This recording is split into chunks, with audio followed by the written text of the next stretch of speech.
اور اے موسیٰ یہ تمہارے داہنے ہاتھ میں کیا ہے؟ انہوں نے کہا یہ میری لاٹھی ہے، اس پر میں ٹیک لگاتا ہوں اور اس سے اپنی بکریوں کے لیے پتے جھاڑتا ہوں، اور اس میں میرے اور بھی کئی فائدے ہیں۔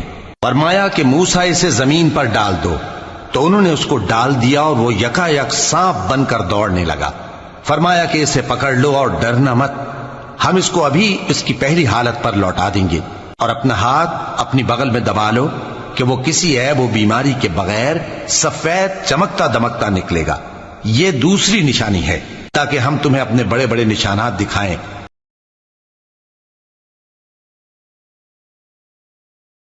اور ہم نے موسیٰ کی طرف وحی بھیجی کہ ہمارے بندوں کو راتوں رات نکال لے جاؤ، پھر ان کے لیے سمندر میں لاٹھی مار کر خشک رستہ بنا دو، پھر تم کو نہ فرعون کے آ پکڑنے کا خوف ہوگا اور نہ غرق ہونے کا ڈر۔